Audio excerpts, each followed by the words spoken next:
I'm an outlier. I'm not exactly following the same path as everybody else. I'm different. I look different. There was a period of time where I was like, no, I'm more Yemenite. But really, I was like, no. I'm a Lubavitcher. I'm a chassid of the Rebbe. That was the struggle, though. Welcome to Homesick for Lubavitch, a podcast where we explore Lubavitch identity in the year 2023.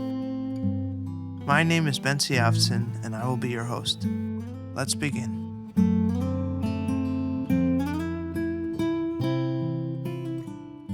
Our guest tonight is Eldad Drori, who is originally from Minnesota, but he will introduce himself in a bit. I came to meet Eldad here in Bala-Cynwyd in Philadelphia, and over the years we've gotten to know each other and discussed different kinds of things, but especially the past year or so, we've discussed a lot about being in the gym bro life. Absolutely. That Eldad has quite a head start over me, has been doing this for many, many years, and is, at least to me, a role model of somebody who takes it very, very seriously, takes his health and fitness and strength very, very seriously, but does it without compromising at all on his identity and his priorities, his Jewish priorities, his Hasidic priorities. Very, very proud of who he is in that regard, and the gym is and the strength is just a part of who he is, and so that's why I felt this would be a great conversation to have as part of the HFL podcast. Okay, so let's begin with that. Why don't you introduce yourself and tell us a little bit where you came from and where you come from and your story and how you ended up here. Right. Whenever somebody asks you, oh, where are you from? I'm like, well, where do you begin? Do I even know where I am? That's the real question. But originally I am from Minnesota. I grew up in Minnesota, St. Paul, Minnesota. Some people say S. Paul, Minnesota.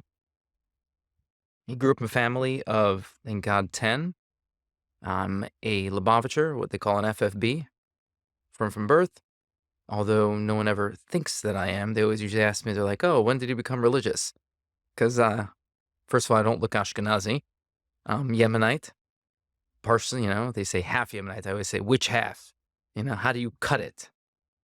And so, and then growing up in the Lubavitch community, it's like, wait, what do you mean I'm not Lubavitch? I'm a Lubavitcher, just like anybody else who went through the whole system. So, yeah, so you wouldn't think that, just right off the bat. And then, I'm the second oldest in my family. Thank God I got 7 sisters and 2 brothers, and all are amazing people, each with their own individual and difficulties, and parents who are great. So, it's like, where are you from? I'm from my family, Doesn't really matter where the place that I'm from, because I've lived in New York, I've lived in California, I lived in South Africa, I've lived in Israel, now I live in Pennsylvania. So that's kind of a quick synopsis. But talk about you grew up in Minneapolis, right? St. Paul, yeah. So Minneapolis is the Litvish community. St. Paul is the Lubavitch community. Yeah, for all those who haven't been there, we're talking about 2 neighborhoods that 30 minutes away from each other. Yeah, that's right. But for those who do live there, that is a world of a difference. Yeah, almost offensive to confuse the two. Well, no, it's a very nice community, the Minneapolis community. It's just that it's like we got together like once a year, if anything, if that. So it really are 2 separate communities completely. Like when people say, "Oh, you're from Minnesota." Oh, you for sure know this person. I'm like, they from Minneapolis? Because I don't really know that community. Right. Okay, so you grew up in St. Paul. Talk a little bit about growing up in St. Paul, and talk about like what was it like to grow up as a Lubavitcher in St. Paul? I wouldn't know anything different. I went to Cheder. I grew up in the Lubavitch community, so that was the environment that I was in all the time. I didn't really know anything else. There was being Jewish and the Goyim. That's how it kind of was.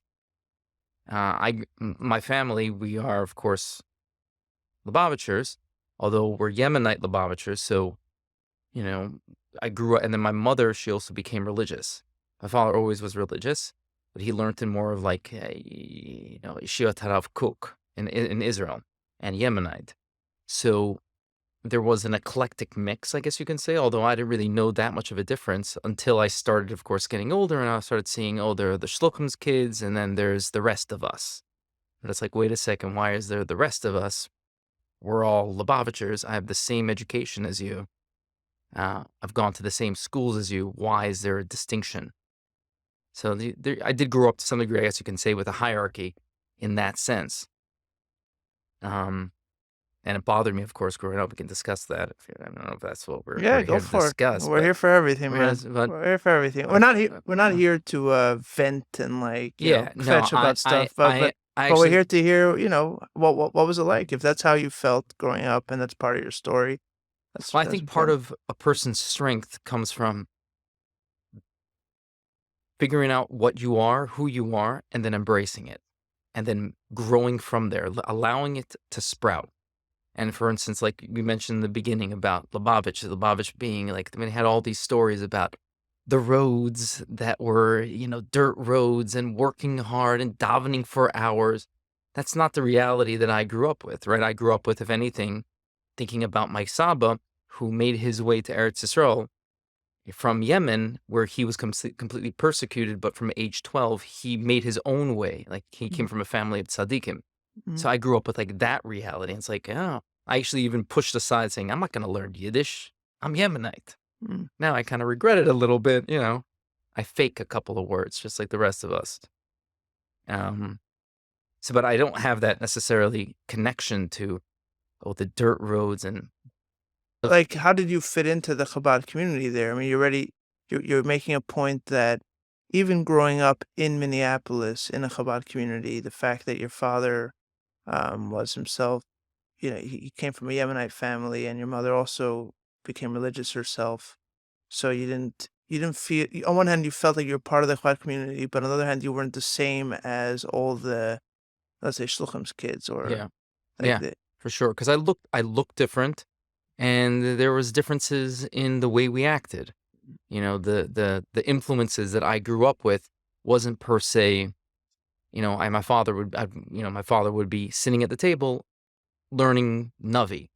He wouldn't necessarily have a mimer in front of him, even though, Mm-hmm, of course, I grew up with that, and that's what I do because, I mm-hmm. grew up in the Lubavitch system. But it was So, a very different feeling. And then I also grew up around secular Jews who didn't even think they were Jewish. Of course, they are 100% Jewish because my mother's side of the family, she's the only one who became religious. So your father and mother, they consider themselves Chabad. Yeah, yeah. What? Chabad Yemenite, that's how we kind of put it. But yeah, they consider themselves Lubavitch. Right. So it was because they chose to send you and your siblings to Chabad that they consider themselves Chabad, or it started with them Mm. and then went to you. I think the way that it worked is this: they happened to be in a Lubavitch community. Mm-hmm. Like if we were in Israel, I probably would have grown up more of like Yemenite type Mm-hmm. of Sephardic. I always say there's a difference. Of course, there's a difference. But what I'm saying is like more of like Yeshiva Tarav, Yeshiva Hakotel kind of thing, like February. Yeshiva Hesder, that kind of thing. Like I would have gone to the Israeli military, which I almost didn't when I was 18. Anyway, That's how your father grew up. He yeah. he grew up in Israel, went to the army. Exactly. He didn't do yeshiva Hezder because I don't think they had that at the time. Right. But yeah, he went to yeshiva and then he went to the military. And then after the military, he went to Minnesota to visit my uncle who was learning psychology in the University of Minnesota. And then my uncle went back to Israel. My father stayed. He met my mother there and they stayed. My mother was learning at Beis Chana at the time. Mm. Um, and so being in the Lubavitch community, they like became Lubavitch in that Mm-hmm. sense Mm-hmm. because they were there. My father was working for the Chabad house in the beginning. Before my father became a rabbi, he became a rabbi when he was 40 actually. But before then, he was first working for the Chabad house. He was the Israeli fixing things, taking care of stuff. Now of course he's a rav and he works at the OU. So it was that was the reason why. But I grew up Lubavitch my whole life. I don't know anything else. I mean, I do know Yemenite, but I went through the whole system, so to speak. But that's precisely what makes this whole conversation tick, at least to me, is because like you say you're Lubavitch and you are Lubavitch, but then the question is, what does Lubavitch mean? Mm. Because we have this, there's a concept of Lubavitch that's like, the mud roads in Lubavitch, or 770, and sitting at Fabring, and all these different images that we kind of associate with Lubavitch. But in your case, Lubavitch is Minnesota. It's a very American kind of story. Your father's from Israel. Your mother is in Beis Chana. They meet there. Like it's not a different version of Lubavitch Well, necessarily. sort of, sort of.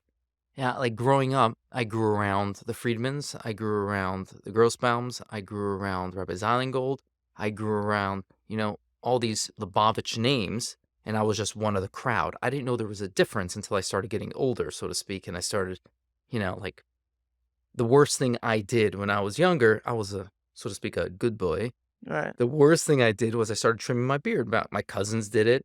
I was like, okay, I'm doing it. And then I remember, doesn't matter individually, came to my father didn't know it was bad, so to speak, and put in quotation marks. I was learning in yeshiva. That's my phone. yeah, I was learning in yeshiva. I was learning. I think I was 13 and I was starting to grow my beard. Yeah. And I was wanted to look good, but I was still, I was a masmid. right, And I remember there was somebody who came and said, "My father is like, your son is making trouble. He's cutting his beard." It's like, ooh, that's such a big deal. And my father, not knowing, so to speak, that he was like, "Oh, that's maybe not a good thing to do." And we used to get into, we had like fights, so to speak, in regards to that. No, I was 15. I wasn't 13. I was 15 when I started trimming. And so, but that was like the worst of it. But then at that point, that's where I started being like, wait a second, what's going on here? Why can't you be different and still good? And that as soon as you start going off of the track, so to speak, but you're still a good Jew, I was, you all of a sudden start becoming the bad kid. And I was never the bad kid, but it started to come out that way. but the way I'm hearing it, and this isn't to go down the kind of the well-worn path of how do we deal with education, boys that kind of want to do things differently, and how do we discipline them, and what's the best way. That's not what I'm thinking about now. What I'm thinking about is what you really had here was, like you had a path that for a while felt like it was your path. Like you're going down this path, like with all your classmates growing up in the school, and you're like, yeah, everything seems to feel right, right? And my path. Each of us have a path, which Mhm. which is a result of um, choices that we make, but also the past that we're born into. Our parents, our grandparents, our family's customs, the traditions and the values that our parents pass on to us. Right. Mhm. That's what shapes our path. And then of course we make choices that continues to shape that path. So when you're younger and you're in a Chabad school, you're like, okay, I'm Chabad, I'm Lubavitch, whatever you called yourself, and you grow up with your friends, and everything seems to align, everything seems to go together. But then as you get older, and now your beard's growing, and you have a family background, like you said before, you had cousins that were trimming, like I also trim, like what's a big deal, right? Suddenly you realize that your path, the past that you're carrying, the past that's shaping you, is pushing you off in a different direction than all of your classmates that you thought were so similar to you all this time. Yeah. It's not so Although, much. It's not so much. In other words, it's not so much a question of rebellion and not listening to the rules. It's more a question of who are you? What does it mean for you to be Chabad? What does it mean for you to be who you are? The question starts becoming more the complicated, push, the right? push, the push of Chabad wasn't from my family per se. My father, you know, if you look at him, he looks like Yemenite Lubavitcher, right? But it was never really like that aspect, that push. It was more from that was anything, it was more from myself, from my background, my yeshiva background. And then my brother's probably is also more looking at me. versus looking at my father in that regard. Of course, we got our Yiddishkeit, our inner Jewishness, of course, from my father. He's a role model to look up to. But the Lubavitch aspect, it's not my father, right? Because he became Lubavitch, coming in the Lubavitch community. It wasn't that he was like taken away by this idea of Lubavitchness, whatever that means. Um, so, you know, although I always have felt that I'm a Lubavitcher, and I know I'm a Lubavitcher. Somebody asked me, it's like, no, I'm a Lubavitcher. There was a period of time where I was like, no, I'm more Yemenite. But really, it's like, no, no, no. I'm a Lubavitcher. I'm a chassid of the Rebbe. I mean, Okay, so that's what I want to ask you. What right, does it mean for you to be a Lubavitcher? Because clearly it's not you. I wanted to flesh out a little bit, like mm, your uncertainty of, am I a Lubavitcher or am I a Yemenite? Who right, am I? And right. then why you decided to yourself, not to make anybody else happy, why you decided for yourself that calling yourself a Lubavitcher is a more accurate identity. Explain that. Hmm. So it was a struggle for many, many years, meaning I am a Lubavitcher, but I'm also a Yemenite. So growing up, of course, like we were saying, hearing the stories of these individuals who are from Russia and the struggles that they went through, I never fully connected with that. I connected with more of the Middle Eastern side, so to speak, from the way I look and from my own family background. So how do I reconcile those two dichotomies? So being a Lubavitcher for me at the time, it was I'm connected to the Rebbe. The Rebbe is my shepherd. He is the one who I follow, even though I'm not following, so to speak. Like, for instance, I was trimming my beard. How can I be a chassid of the Rebbe and trim my beard? I still struggle with that. I still trim my beard. It's long, but I still fix it up a little bit, right? So somebody would look at me, they'd be like, "You're a Lubavitcher." I'm like, "Yeah, I'm a Lubavitcher." It's like, the famous story from the Ger Rebbe. I think it's pretty sure it's the Ger Rebbe where he's the Ger Rebbe speaking to some Jew, he's clean shaven, and after he's done, the Chassidim go to the Ger Rebbe and says, "Who is this guy sitting next to you? How could he be sitting next to you? He's clean shaven." And he says that you know the story, but he says when he goes to Shemayim, they're gonna ask him, "Reb Yid, where's your beard?" When you go to Shemayim, they're gonna say, "Beard, where's your Yid?" So I remember hearing these kind of stories, and these are the things that I connected with, being like, okay, I'm an outlier. I'm not exactly following the same path as everybody else. I am not the son of a shliach, so to speak, although we all are shluchim. We all went on Friday to put tefillin on people and give out candles, and I am a soldier of the Rebbe. Okay, so I'm not following the path. And then that was the struggle, though, at the same time, but like, I'm not. I'm different. I look different. I don't have a similar family background. Um, you know, I'm not a Deitch or a Greenbaum or whatever you want to call it. I'm Green bums aren't Gej, just letting you know. Greenbaum's an Ikesh. Okay, all right, we're good. That's right. I know. They And came in afterwards. apologies to any green bums. Listen, I'm not an Afson. we're also not You're an Gej. Ikesh as well. Also not Gej. I mean, only from the grandmother's side, but the name Afton's not a Gej name at all. All My right. grandfather was the first Chabad guy in his family. All right, all right, all right. Yeah, The grandfather. All right. yeah. I So got one generation you on you. going? All right, good. There we go. So yeah, so I guess that But was I want you to expand on a line you said earlier, which is very very interesting to me, especially that we're talking about the Sanya Dolphin. You that even if you're not following, you're still a follower. What does that mean? uh well a real soldier. I shouldn't say a real soldier. Generally, when you think about a soldier, is they listen to the dictates of their commander. The commander says jump, you jump. The commander says swim, you swim. Although there are some elite forces where the elite forces they actually pose questions. I don't know if I want to swim. This may not be the proper time to swim. Okay, you're the commander, you say swim. I'm not saying you're wrong, chas v'shalom, but I have to think of my own, and this is what makes them I'm not saying I'm an elite soldier. That's not what I'm saying at all, even though that's what's coming off. But there is an element of that.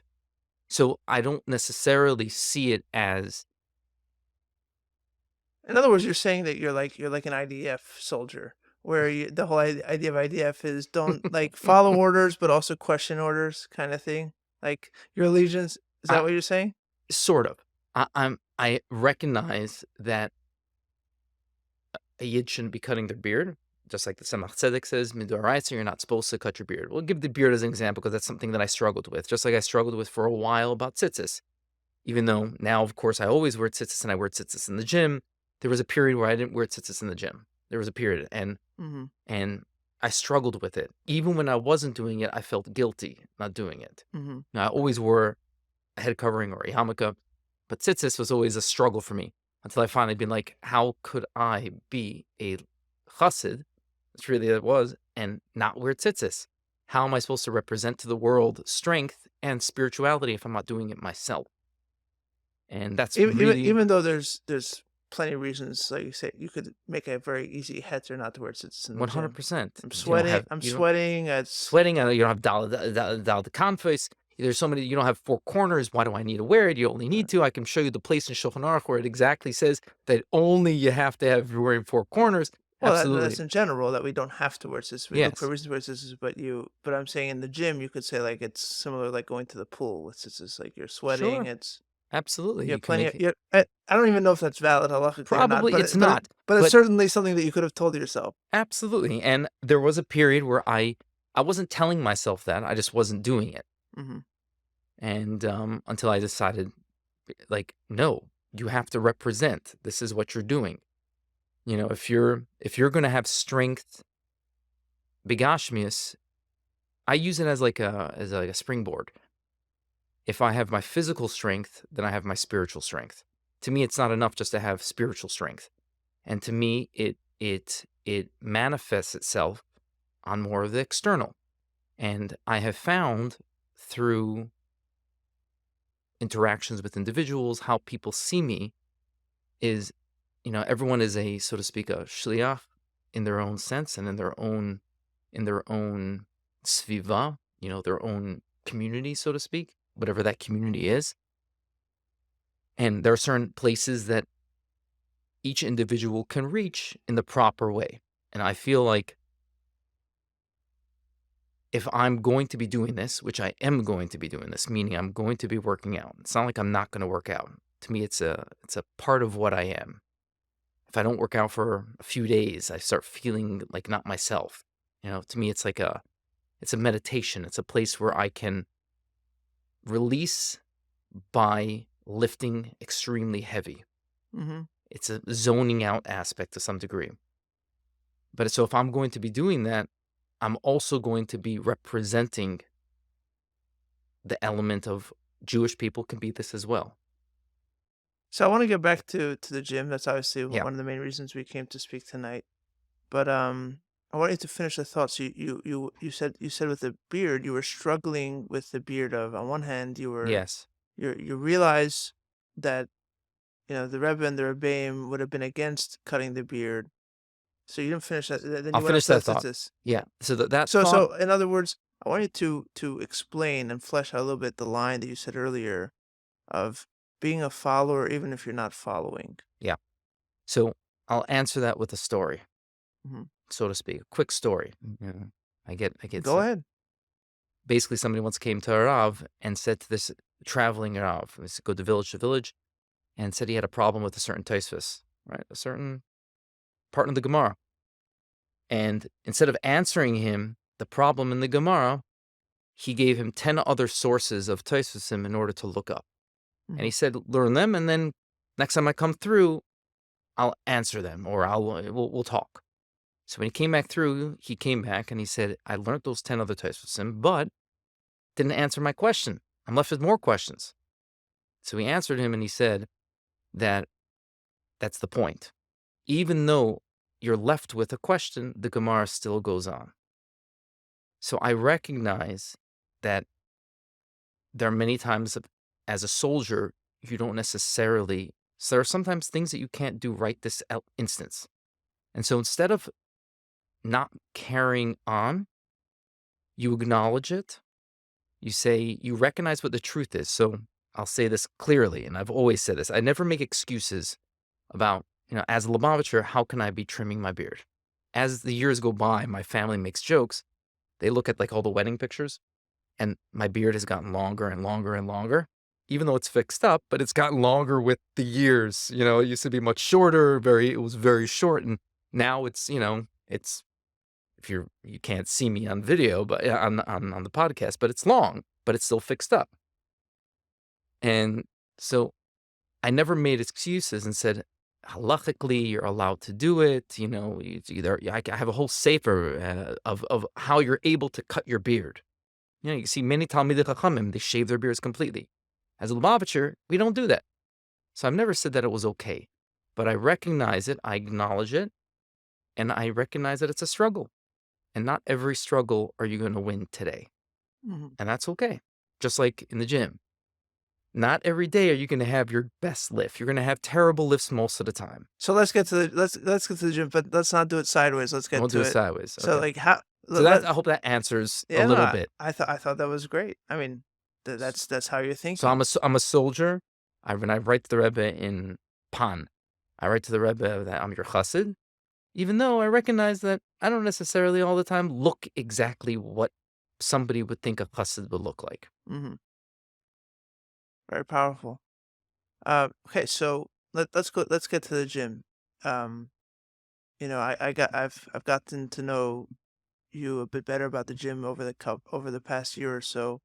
But why don't you talk a little bit about how you got into the gym, when you got into the gym, and I also think it's important to point out that today the gym life or the gym culture has become something that's a lot more widespread and mainstream, and a lot more people are into it. A lot more people know about it. A lot more people from all kinds of persuasions are more comfortable to be there.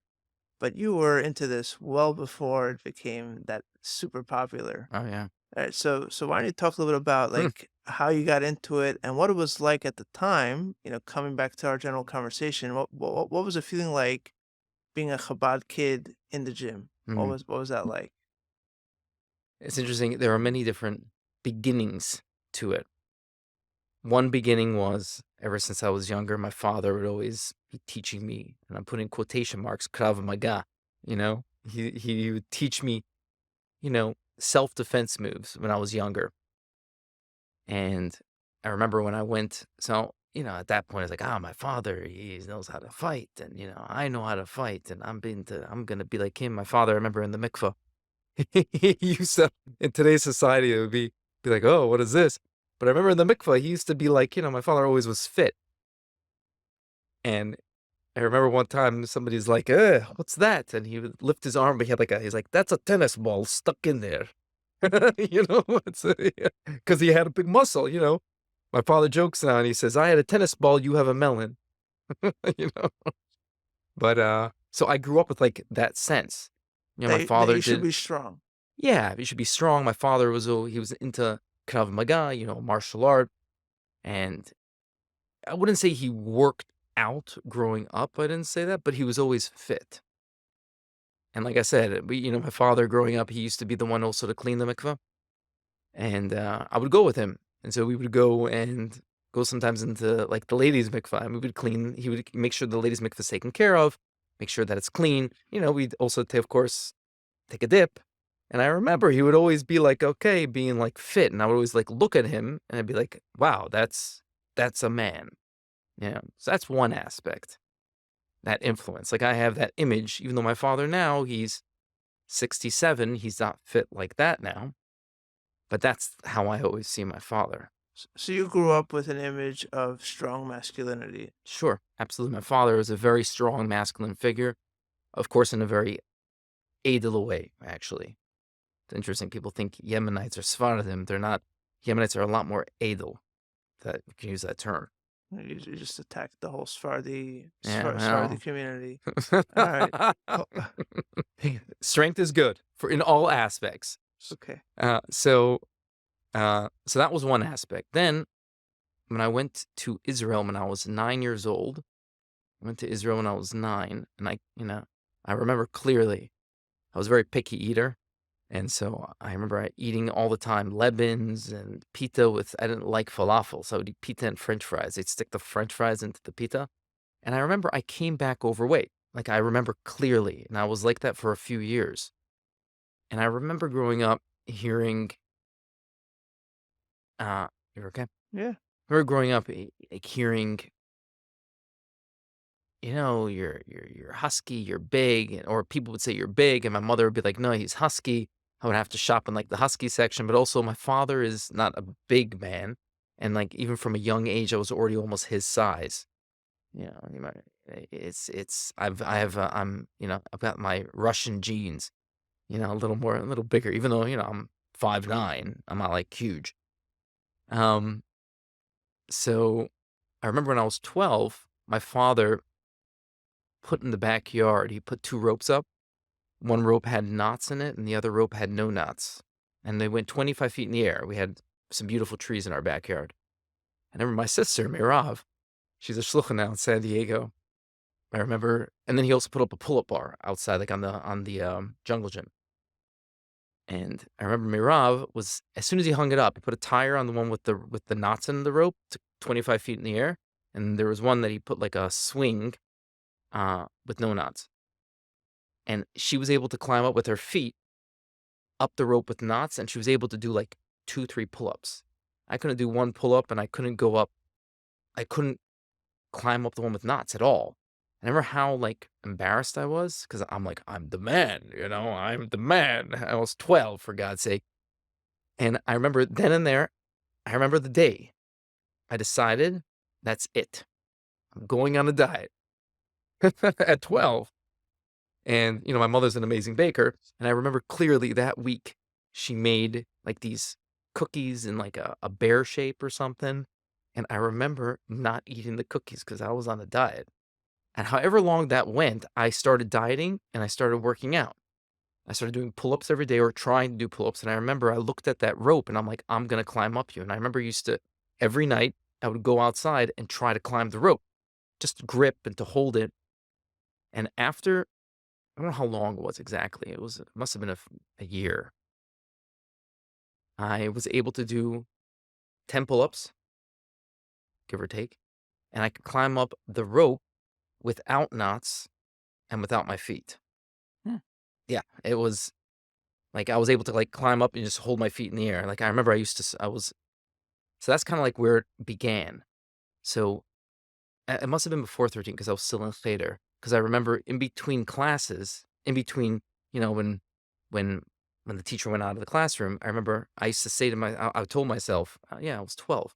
I told myself every day you have to do 300 push-ups. And I think I did it every day. I'm like, you have to do, I don't know. I don't think I set at that time. I think when I was 15, I said I have to do 100 pull-ups a day. But at that time, from 12, I'm like, every day you have to do 300 push-ups. So I remember every morning when I would shower, I do like 30 push-ups. And then in between classes, when the teacher left the room, I would do like 20 push-ups. And I counted, and I did this. I'm not joking. At age 12, I did this every single day until it became like a habit. Every day I would do 300 push-ups, 100 pull-ups, and dips. I did a lot of dips. And then What do your classmates think about all this? I remember they Because I used to, love the tension here of like the kid of the Taimani, you know, well, you have to understand the class was Tzahal very small. officer. Yeah, but still, you're in Minneapolis. St. Paul, in Minnesota. For like that's America, Midwest America, son of a Taimani immigrant. So you have like Israeli, yeah. Israeli Taimani, Tzahal officer, Mhm. doing pull-ups. You can get up your dad's, Rope. basically rope from his, what is it called? The course that you have when you first join the army. Oh, the training The course? training course, Yeah. like he has this training obstacle course in your backyard, Yeah. and like your classmates, from St. Paul, Minnesota, what's going on? Like, I think they saw it as normal at yeah, least I didn't care. you didn't care. Okay, I fine. didn't care. I remember like You're too young to think I about did, that. yeah, I Yeah. didn't care. I remember some of them used to look at me, but I don't think they looked at me any like odd. Like I have very few classmates. I remember probably Shmuley Bendit would probably just like look. I have no idea what he thought. I never cared what he thought. I don't think he thought it was weird. I was friends with him. He probably thought I was like, "Oh, that's what Eldad's doing. That's what oh, the teacher's out. Eldad's gonna do push-ups now." Right. Like, I actually Right. had a quota. So so, yeah, that was And the discipline, that kind of discipline you had in general, like when it came to studies and life in general, you were a even disciplined yes. kid. I was very disciplined. Even with studying, I always wanted to study. Hmm. Yes. I So mean, it wasn't like discipline only for this. You were a disciplined kid, and when you decided to do this, you were disciplined about this too. I guess that would be accurate to say. Yeah. I mean, the discipline is still a part of my life. I mean, I know Eddie Landau. He's a very very close friend of mine. He's right now like the CEO of the OK. I did smicha with him in Israel in Kfar Chabad, and he tells me the story, which it didn't mean much to me. I remember he said that my mother used to send me like baked goods sometimes from America, and I remember one time she said, or I don't know if she said all the time, but he said that he used to take out of your closet 2 cookies every morning. You had the whole bag of cookies. You didn't take more than 2. You always took 2 cookies to have with your coffee when we learned Chassidus. And I'm like, "Really?" I mean, that does sound like me. I still do the same thing. It's like you take 2. You wouldn't take more, you wouldn't take less. So I guess discipline is definitely a very big part of what I am. So I can't take credit for that, so to speak. uh, so we're not going to go through the whole step by step of your time in the gym, which is already a few decades at Yeah. this point. Yeah. But I do want to ask, in line with the conversation we're having, there's something very innocent and simple about this kid at home and in his classroom just doing these kind of what a boy might do, I guess. Maybe he was a little bit eccentric, the extent of the discipline that you Mm. had, but boys do all kinds of stuff at that age, like it's no big deal. But what happens when you grow up and you start going out into the world and things are getting a little more complicated, and going to the gym is now at odds with either being in yeshiva, or going to the gym is, right, Chabad people go to the gym, and like that's not a place where you belong as a Chabad guy. Like you Mm. don't belong there. Talk a little bit about what it was like. Like skip to that step where Yeah. going to the gym is more So growing up, I went to Minnesota Yeshiva for a few bunch of years with Rabbi Willam, and because I would sleep at home, there was no difficulty with that. I would work out at the JCC at night, so there was no issue there. And then when my first away yeshiva, I went to South Africa, and you wouldn't call that the most Hasidic place. So they actually had a small little gym okay. in the yeshiva, like in like some basement. Like now, if I probably go back and I look at it, I'd probably think it's like really that's. So I would work out there. So there was nothing at odd in that regard. And then the yeshiva after South Africa, I guess you can say the yeshiva that made me to what I am today. Which I should reach out to them and start giving them some donations actually, because they really made me to what I am. It was yeshiva in Israel, uh, Yeshiva Tabucharim. It's time Chetimim. The Rebbe said don't change the name, even though there was one Bukhari. I did smicha and safras in the yeshiva there, and they actually had a cheder kosher, right? They had a workout room where after we would finish chassidus at night. It's 9:30. We just finished Ave Maariv. Uh, Everyone would go do their own thing, right? And in this cheder kosher, there was a judo mat that I used to wrestle with some guys over there. Uh, I would do jujitsu. They would do judo. There was a weightlifting room in there, and there was also like a ping pong table, which most of the guys would be playing, tennis, table tennis. I never did that because I was always the guy working out in the weights, and I was known as that, right? It's Hmm. just that's already part of my identity. 19, 20, 21. That was already part of who I am. So there was never at odds with that in that regard. Like Hmm. I don't think I'd be able to handle like I used to in yeshiva at night, if I was not there, I would be practicing martial arts outside myself. I'd be practicing my katas. I guess you can say I used to do karate. Hmm. So there was never an at odds with that in regard to the yeshivas I went to. Even though there were some yeshivas, like in Israel, how could you have? We had a basketball court outside, and a lot of the yeshivas in Israel was even stricter than like in the United States, right? Hmm. How could you have a basketball court? This campus happened to have a basketball court. So that was never an issue. So you could possibly say, because I grew up with that this is not bad, which it isn't bad, right? Anyone who says it's bad, it's just it's not. They're reflecting on a time. I I think it causes more damage to say something that is actually very healthy and good for you is bad, because then if you do it, that makes you bad. So let's talk a little bit about like what does the gym mean to you? What does what does going to the gym mean to you? Um, every day, it's sometimes majority of the time, it's a struggle to be like, ah, great, but I still want to do it.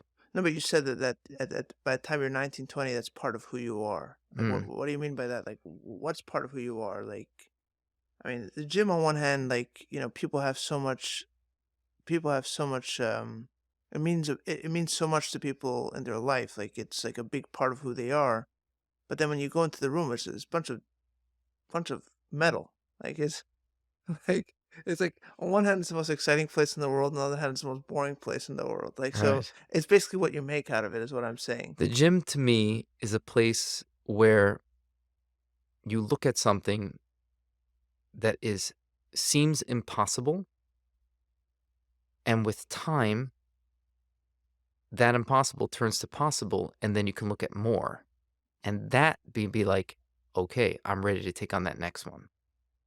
You know, people come to me and they say all the time, I mean, this is again a podcast. You can't see what I'm lifting. You go on my Instagram, you can see. I'll tell everybody in a second. It's okay. Or I'll ask you in a But second.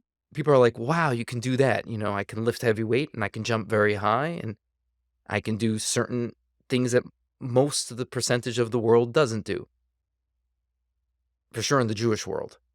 And people come to me in the gym and they're like, Jews and non-Jews alike. It's not like most of the time it's not Jews. How can you do that? And I'm like, you can do that too.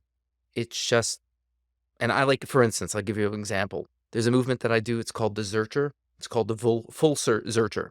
It's a combination between a squat and a deadlift, and you're cradling it between your arms. All right. I think I've seen a video of you doing Yeah. that. Great movement. Great for mobility. It's a overall strong man movement.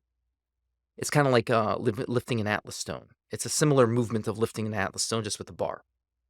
And people are like, wow, I can never do that. And as soon as I hear somebody say that, as soon as I hear somebody say, I can't do that, automatically something snaps at me. I'm like, I say, like, no, of course you can do that if you wanted to do that. Because if I can do it, I'm not anything more biological. Like, I'm strong and I've built myself up.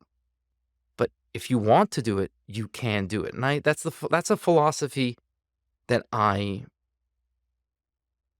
take with me. And I think the gym enables an individual to harness that. And of course, there are certain things that you can't do. Like, I'll never be a Michael Jordan, okay? No matter how hard and how much I practice. I'll never be a Hafthor Bjornsson, you know? Hafthor Bjorn, if people don't know, Hafthor Bjornsson has won world's strongest men many times. It's like saying, he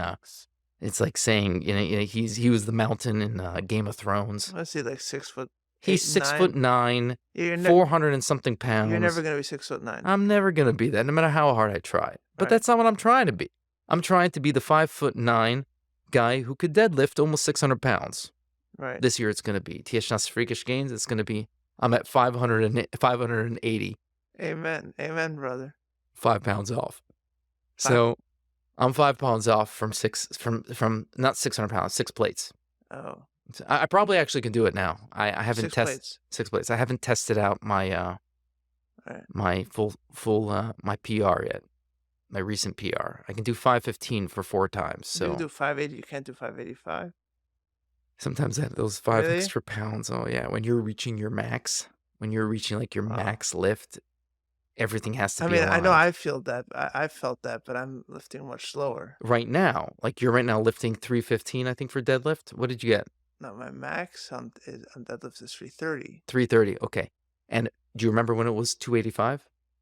I remember when it was 235 235, all or right? And 225. and Yeah. and what happened when you crossed this? What was the threshold? Because there are thresholds that we cross. I don't remember. But there was a threshold, right? Yeah, there was a time where suddenly like lifting 2 plates is not a big deal anymore. Right, exactly. And God willing, soon 3 No, plates no, will no. not be. I know, I understand. I'm just saying, for me, I understand why 5 pounds makes a difference. Yeah, But I didn't realize that, like, at that level, because 5 pounds becomes, as a percentage, becomes less and less with. it does. But when you're 200 pounds, 5'9", I'm not, There's only I'm you're not pushing the 200. limits. I'm pushing my limits, especially because now I've been training a lot with jujitsu. Mm. Because I train a lot with jujitsu, it's taking away from my heavy lifting, so that's why I'm like, You're if I pushing was the if I limits. was completely focused on just lifting heavy strongman lifting, I for sure would be able to get in before a period of time. But it's, I do other things, and that's okay. So you said a really really beautiful line, which is that the gym is a place where you look at the impossible and you make it possible, which is something that resonates very very much with me. Yes, Um, and, if I was to add to it, it would be that what you're saying is that the gym is essentially a great metaphor for life. It's almost a place where you visualize. We're, we all have our battles in life, whether it's on all levels. Mental, spiritual, financial, personal, hmm, private, public. We all have our battles that we're fighting, and the gym is almost like a place where you get to visualize it and crystallize it in this one that's exactly moment it. and this one movement. It's exactly it. When and people and people like and like okay, I just have to be able to do this, which I can't do right now. I have to figure out a way how to get there, and that's going to help kind of unlock. It's a key that's going to unlock something in my mind that tells me the same way I could do that here with this piece of metal, I could do it in life as well. 100%. People ask me like, "What are you training for?" That's usually the question I get because the way I train is I'm training. It seems like I'm training for something, which I'm not. Um, well, I say I'm training that if I can make it in here, this is what I always say. If I can make it in here, I can make it out there. Hmm. And that's what it is. This is like this, if you can lift that extra piece, a little 2.5 pounds, and I'm going to add it, onto my bench, that extra 10 pounds on each side, which is a lot for bench, by the way, if you're adding extra 20 pounds, uh, then Yeah, tell me about it. when Go I, ahead. exactly, exactly. Then as soon as I walk outside, I can have that relationship with that person in my life that's difficult. I can conquer that goal with studying that I need to study. I can get that sale, even though I don't do sales, but I can imagine that being something. So how does that fit into your identity of your overall identity, or more particularly your Chabad identity, especially that. Okay, so you said that in Yeshiva it was not so at odds, but I don't think until very recently, and even till today, I don't think people expect, and you touched on this earlier with the tzitzis, I don't think people expect the two to go together, being a Chabadnik and being a gym rat or being some power lifter. Mm, For all those listening, Eldad's a power lifter by every yeah. by every definition of that word. What do you bench? My bench is fairly weak. Okay, I started off with the weakest. We'll My get to the bench is strongest. weak. My bench is today I did 335. Okay, okay, fine. It's Very, it's very, it's a very, weak very weak bench. folks. Very, very weak folks. What is that? Like the top 4% of people? The guys who I lift with, the bench should be at a 405 right now, Okay, is but squat, my squat is at 520. and your deadlift you said is at 580. 580. Yeah. Okay, okay. So you're a power lifter. You're a power lifter that could compete with very, very high level athletes in that field. I don't know how many people would think of the word powerlifter to follow Chabad, like Chabad powerlifter. Those aren't two Mm. words that would go together. So, like, how do you see the two going together? Are they two separate parts of who you are? Like I'm Chabadnik, as you described earlier, and that's one part of who I am, and then there's me in the gym being a powerlifter as a separate part of who I am, or do they work together? Do I I guess you can say the idea of begashmius and beruchnius really resonates with me. The idea, like I remember the story of Reish Lakish. You remember when I learned the story of Reish Lakish and Rabbi Yochanan, where it says that Reish Lakish, when he was once a head of the bandits or whatever you want to call it, he saw this beautiful woman swimming in the lake, river, whatever it was, and it says it was one leap he was able to jump into the water, and he noticed it was a man. And then after he noticed it was a man, Rabbi Yochanan basically said to him that if you do tshuva, if you think I'm something, you can marry my sister. And if you think I'm beautiful, you should see how beautiful she is, essentially. I'm paraphrasing the Gemara, of course. And then it says that after he accepted immediately upon himself that he's going to, be a Baal Tshuva, and it says he wasn't able to leap right out, right? Makrish kocho, his strength got weakened because he went into Yiddishkeit, so to speak. And so whenever I learned that Gemara, I remember learning that Gemara, and I was like, nah, no, this is not right. This is something. This is the explanation. Something's off with my understanding. This is how it's always translated. It doesn't really mean this. So don't have a great answer for that. I think the Gemara says even more explicitly somewhere that like Mhm. Torah like weakens a person's. I Right. guess it's Tashas Koicha or something. Mateshas Koicha, like it. Mateshas Kirche, yeah. Yeah, Machrish Kirche, Mateshas Matechas Koicha. Kirche, yeah. Makes Yeah. your body weak Yeah, and one could also just go to any yeshiva and see it and for see it for themselves. themselves. And so you could possibly say that I always would be like, no, you can be, if you look at the stories in Navi, you look at Yeshua, you look at the battles that, I mean, these were warriors. Jewish people were warriors. They weren't weaklings who sat down eating cholent on every Thursday night and if you look at pictures and people be like, "Oh, that's not what a Jew is." No. A Yid is supposed to be somebody who is extremely strong and the nations don't want to mess with you, and you serve Hashem internally and you're kind to others. And I guess you can say I very much try to manifest that concept and that idea that they don't have to be at odds with each other, just like, Reish Lakish not being able to be strong. Maybe in those times, I'm not, and I still think Reish Lakish probably was extremely strong. I mean, we know that it says that when I forget who the Tanaim were, but they were so big, but that's also they're saying they're fat, but they're also extremely strong. So, if anything, you can say I'm trying to manifest that idea that begashmius and beruchnius. If I can be strong begashmius, then beruchnius I can be strong. And as soon as I start becoming physically weak, I also feel like I don't know if this is not my identity. Mm. The identity is very much tied with strength. People, I remember somebody once asked me, it's been like, well, Mm. what if you're not, what if God forbid something were to happen? I'd be like, I think part of me would feel like is missing. God forbid. I hope that never happens. It's like part of what we are what we are externally, and Mhm. what we are externally is a lot of times also showing what's internally. Mhm. Just like a hair, right? What's the reason why we grow out our hair? It's because, or our beards, is that which is internal comes out and shows externally. I mean, what you're saying, in other words, is that um, the way I understand it is that you take you take the you take your body and you take the physical part of who you are very, very seriously. That's a very real part of who you are, and therefore, um, you cannot have a spiritual side of you that's in the abstract that is totally disconnected from that. Where like, oh yeah, I could I could be this weak person and be my spiritual self. No, like my spiritual self is intertwined with my physical self, which is strong and working on its strength, and that feeds back into my spiritual self, which is also about strength and overcoming and discipline. Yes. And there has to be both. Like it cannot be this abstract. I cannot separate the two, is what you're saying. I cannot separate Yes. the physical like, oh, that's, either I have it or I don't have it, and then I have the spiritual, which is not dependent at all on where I am physically. Like, no, the two, I'm a soul and a body. Yes. The two work in tandem.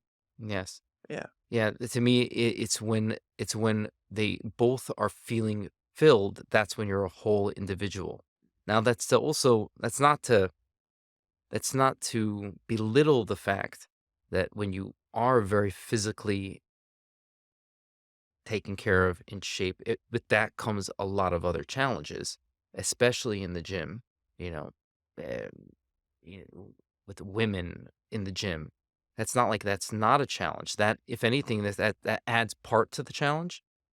Um, so I'm not trying to belittle that. Like when somebody takes care of themselves and they look good, that comes with a whole slew of other You feel problems. like that's the biggest challenge that arises from the gym? I mean, like that to me is like the low hanging fruit. Like, okay, you can't go to the gym because there are women there. Okay, I understand that. Frankly, I understand why people would be uncomfortable or would say that it's wrong to go because of that. But I mean, in terms of like where the gym could lead, I mean, don't you feel I like think women are everywhere. So if exactly, you want to have a problem with women being in the gym, you have a problem with women being in the grocery store. You have yeah. women being outside. If anything in the gym, like the what's the word? The decorum of the gym, kind of just the rules of the gym would dictate that you have to treat them with respect.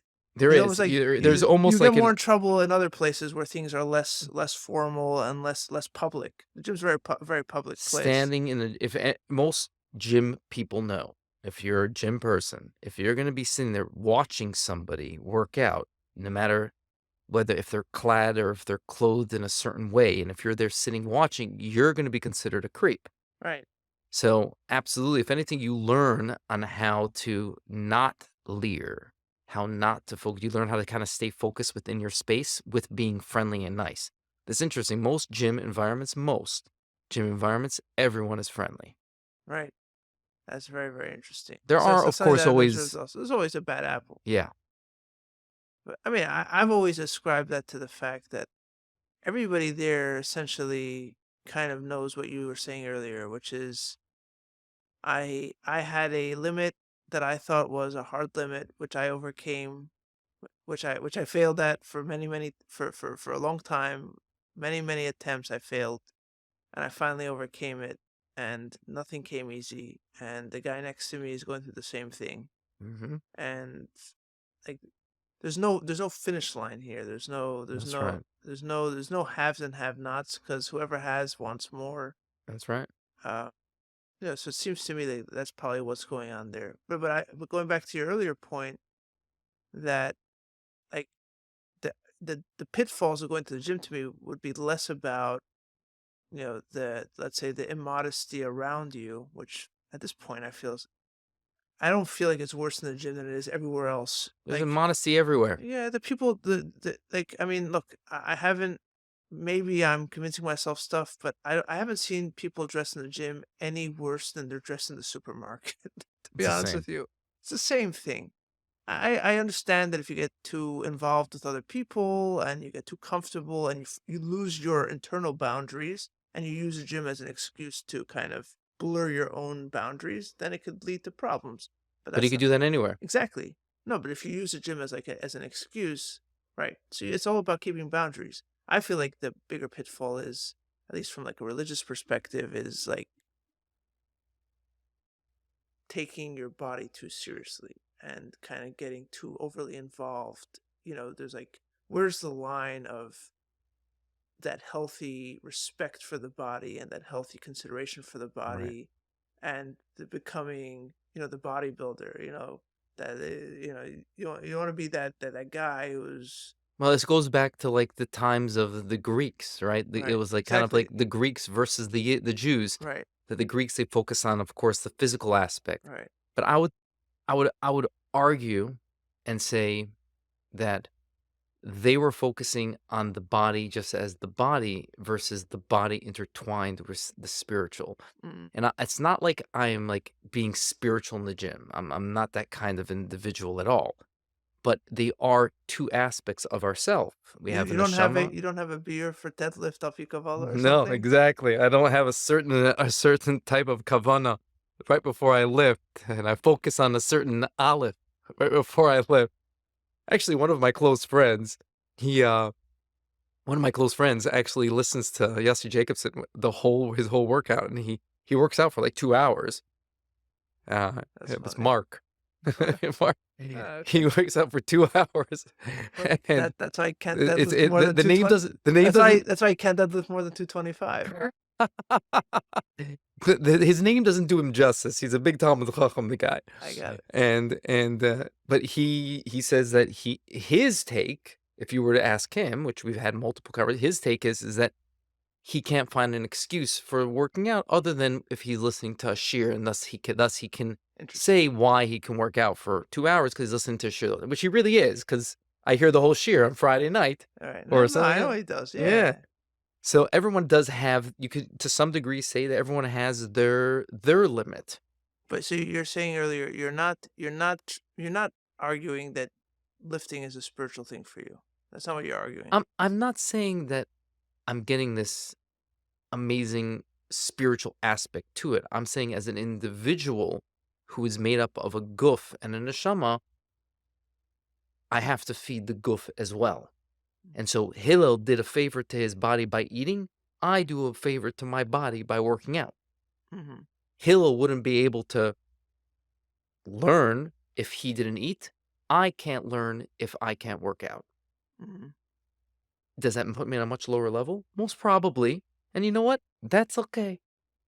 You're not Hill. You're I'm not a Eldad. Hillel Zaken. But that's what I'm referring to in that aspect. I mean, And then even and then taking it one step further, the one step further is then when people see me, they're like, "Oh, that's what a religious Jew looks like?" No, no, no. Religious Jews are supposed to be overweight and don't take care of themselves, and they got a mhm, straggly beard that they never try to make themselves presentable. And like it's like, me, like me. no, you have a very nice beard. People take care of their Thank you. beards. You don't But have it's to. scraggly for everybody who can't see. Go ahead. Saying my brother-in-law doesn't touch his beard and he puts stuff in it, he make sure it looks good, presentable. There are ways people for some reason have an association as a religious Orthodox Jew. Forget about being a Lubavitcher. An Orthodox Jew is somebody who's overweight, doesn't take care of himself, and they wear white pants, white shirt and black pants. And it's like, I think a lot of Orthodox Jews think of themselves that way also. I don't think it's only from the outside. I think from the inside. I know I felt that way yes. my whole And life until 2 years ago, was that like there are all these, let's say for lack of a better word, goyim in the gym working out, and then there's us who some of us are born muscular or just yes. genetically better off in terms of physique or strength. Like there was always the one family I remember growing up, like the Zirkin family, Yeah. because they're known because in 770 by the Rebbe there was the Zirkin family. Yeah. They were the ones that would walk in front of the Rebbe during Tishrei to Yeah. make the Clear the line, path because clear so the big. path, and because they were so apparently they were not Strong. just big, but they were like strong like Yes. ox. Yes. And it's like they're allowed to be strong because they're born that way. Me, I was born very weak. Like I never did Hagba growing up because I didn't feel strong enough to do Hagba. Like, I was a weak kid. And I would even go a step further, and some people would be like, wait a second, if I want to look good, I don't know if I can be religious looking good, thus I'm not going to be religious. Like, you have Exactly. to choose. Exactly. And Exactly. it's like, no, you don't have to choose. They're actually elements of the same. You can still be true as a good Jew or a Hasidic Jew, whichever one you want to put it, however you want to put it, and still live within the world.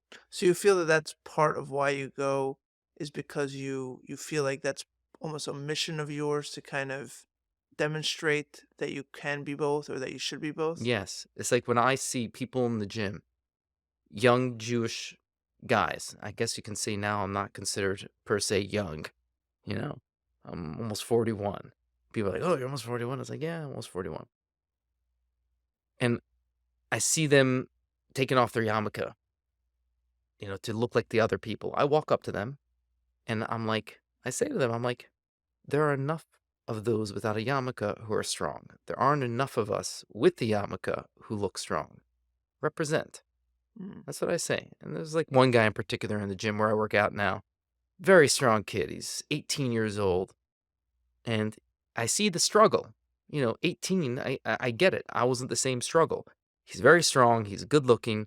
He takes off his yarmulke, sometimes he puts it on. Sometimes he takes it off, sometimes he puts it on. That's his struggle. And I think that by him seeing another guy who's stronger than him, uh, and I'm not saying that as like showing off. I'm just saying that as You've been doing somebody it for who's longer.